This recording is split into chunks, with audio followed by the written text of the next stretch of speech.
जैसा कि हमारी चर्चा थी कि मगध साम्राज्य के उत्कर्ष में जिन राजवंशों का योगदान है, इसी के संदर्भ में हम बात कर रहे थे कि हर्यक वंश का संस्थापक बिंबिसार, जिसका उल्लेख हमें जैन साहित्य और बौद्ध साहित्य के अंदर मिलता है कि किस प्रकार से उसने मगध में अपनी सत्ता स्थापित की।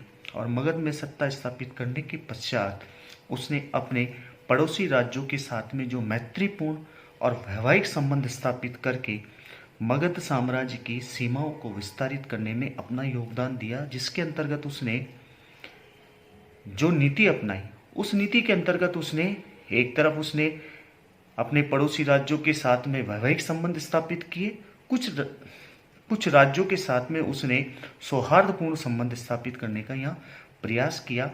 इसी को हम आगे बढ़ाएंगे और ये जानने का प्रयास किया करेंगे कि मगध साम्राज्य के उत्कर्ष में बिंबिसार का जो योगदान है वो किस प्रकार से रहा और उसने किस प्रकार की जो नीति जो उसके द्वारा जो अपनाई गई, उस नीति के अंतर्गत उसने और अन्य कौन कौन से कार्य किए।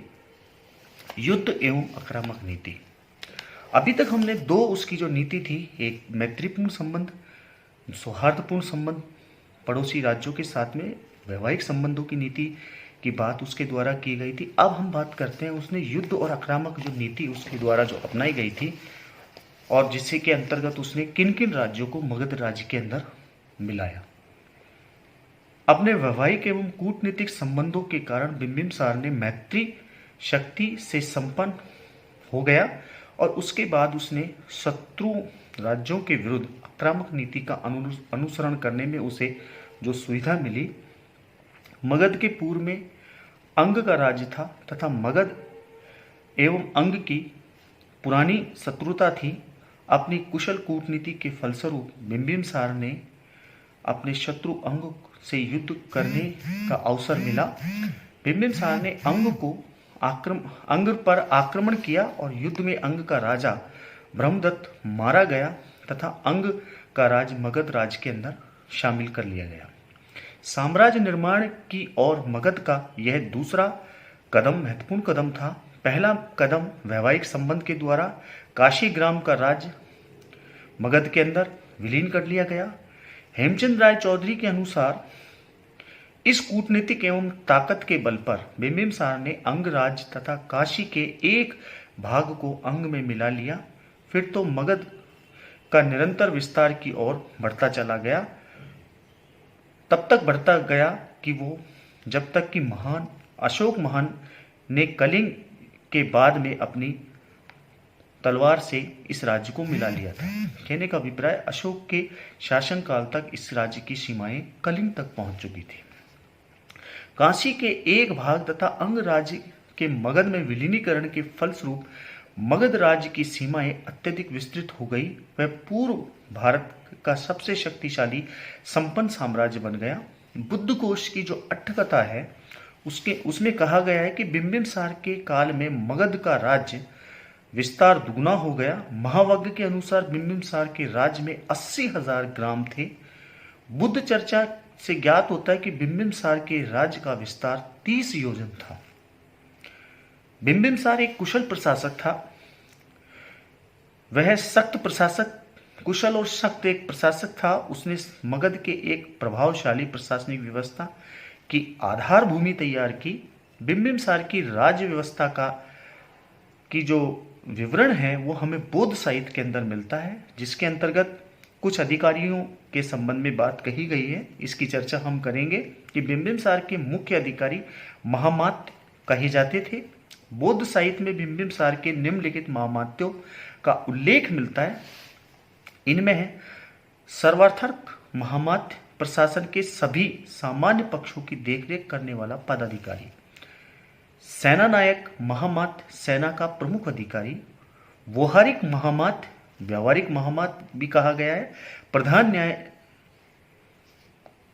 प्रधान न्यायाधीश या न्याय अधिकारी। एक चौथे वर्ग के अधिकारी थे ग्राम भोजक अथवा ग्रामकूट। कृषकों की उपज एवं 10 मास कर लगाने व वसूल करने का उत्तरदायी था इन्हें। बिंबिसार बड़ा कठोर प्रशासक था। अपने अधिकारियों पर पूर्ण नियंत्रण रखता था। चुल्लवग्ग जो साहित्य है उससे ज्ञात होता है कि गलत राय देने वाले अधिकारियों को वह निकाल देता था एवं सही परामर्श देने वाले अधिकारियों को प्रोत्साहित या पुरस्कृत करता था। बिंबिसार की इस नीति के कारण मगध को अजातशत्रु के शासनकाल में वश्यकार और सुनीत जैसे प्रतिभावान एवं योग पदाधिकारी मिले। बिंबिसार के काल में न्याय व्यवस्था में बड़ी त्वरित एवं कठोर थी। विनय पिटक से ज्ञात होता है कि अपराधियों को कारावास के अलावा लोहे से दागने, जीभ काटने, कोड़े मारने, पसलियां तोड़ने, अंग भंग जैसे दंड का विधान था।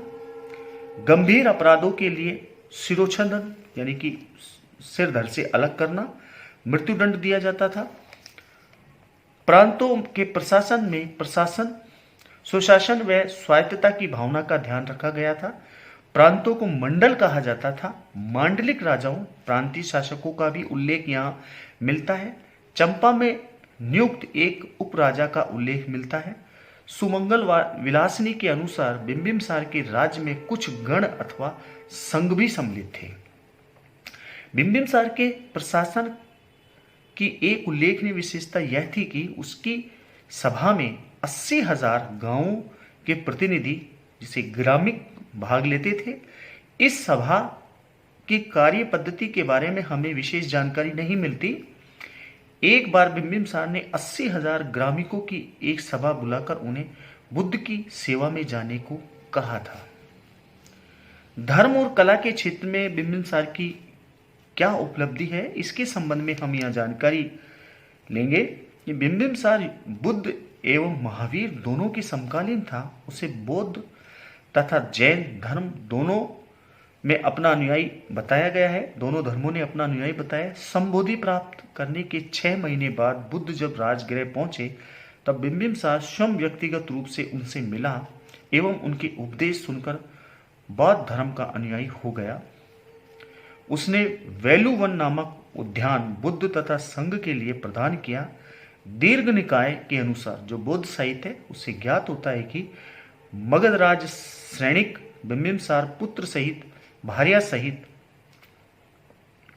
परिषद सहित, अमात्य सहित प्राणों से शमण गौतम का शरणागत हुआ। बिंबिसार ने बौद्ध भिक्षुओं के लिए नाव से गंगा पार करने की व्यवस्था निःशुल्क किए जाने के आदेश दिए। उसने अपने राज्य वैद्य जीवक को बुद्ध एवं संघ का चिकित्सक नियुक्त किया। सुमंगल विलासिनी के एवं दीर्घ निकाय के अनुसार बिंबिसार ने भगवान बुद्ध का नाम लेते हुए अपने प्राण त्यागे थे।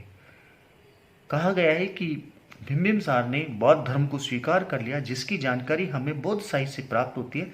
लेकिन कुछ उपलब्ध साक्ष्यों के प्रकाश में विद्वानों का अनुमान है कि बिंबिसार व्यक्तिगत जीवन में बौद्ध धर्म का अनुयायी था, लेकिन जैन धर्म के प्रति भी उसका समादर भाव था। वह ब्राह्मण धर्मानुयायियों का भी सम्मान करता था। जैन ग्रंथ उत्तराध्ययन के सूत्र में के अनुसार राजाओं में धर्मानुयायी का वह सम्मान करता था।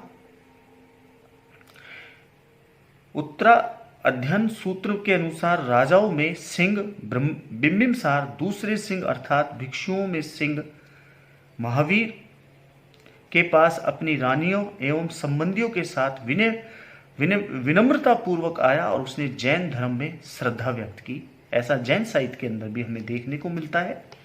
ब्राह्मण धर्म के प्रति बिंबिसार के उदार दृष्टिकोण की जानकारी दीर्घ निकाय से मिलती है, जिसमें कहा गया है कि उसने शोणदन नामक ब्राह्मण को चंपा की पूरी आय दान में दी थी।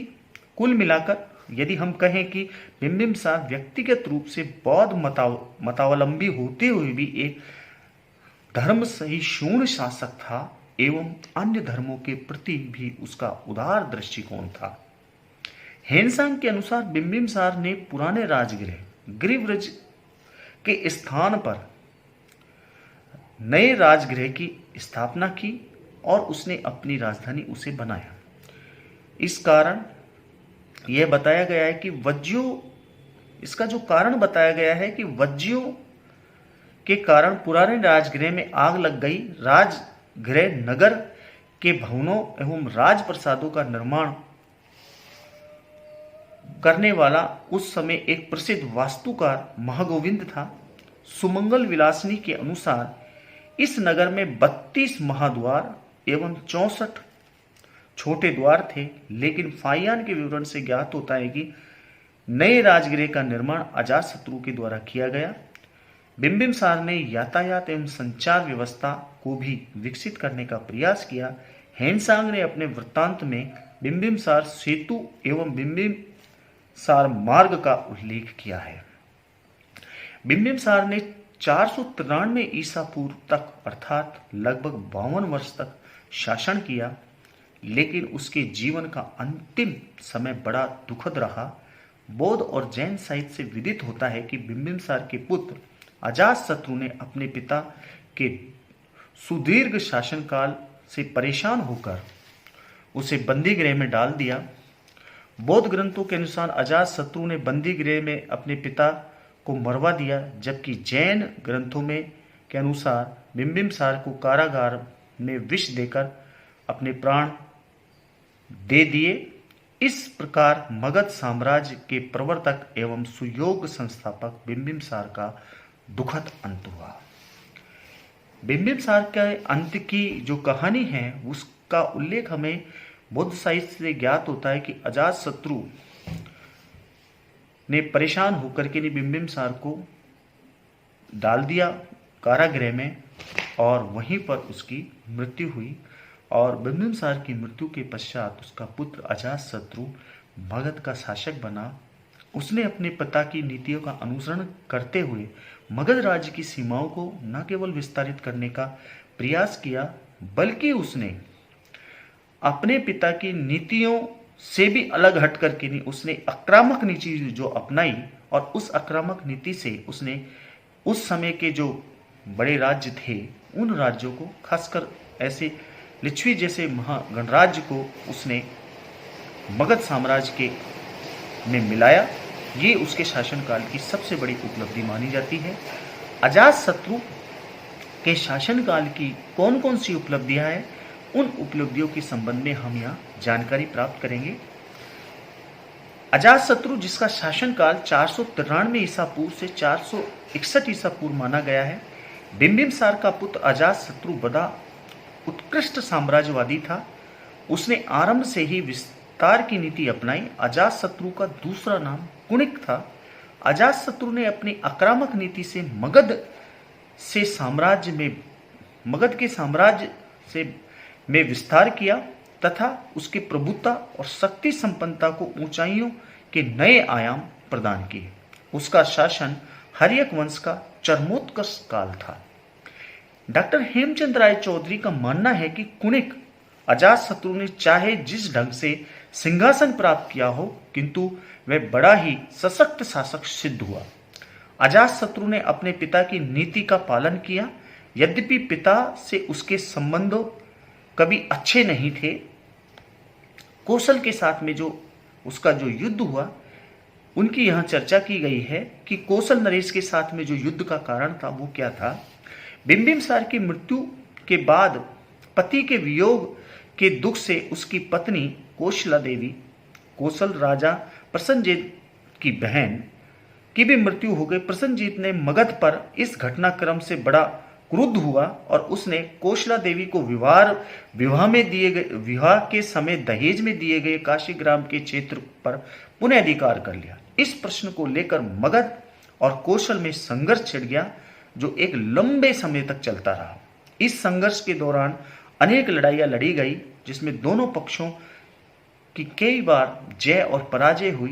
प्रारंभ में अजातशत्रु ने अनेक बार प्रसन्नजीत को पराजित किया। प्रसन्नजीत को भी भागकर श्रावस्ती में शरण लेनी पड़ी। बाद में अजातशत्रु पराजित हुआ और बंदी बना लिया गया। अंत में दोनों राज्यों में शांति एवं मैत्री स्थापित करने का निर्णय लिया गया तथा उनके मध्य एक संधि हुई और इस संधि के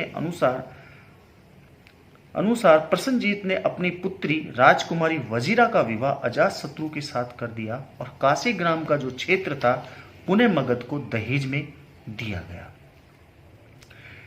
कौशल नरेश के साथ में जो युद्ध हुआ, उस युद्ध के कारणों की हम यह चर्चा विस्तार से और करेंगे अगली क्लास के अंदर।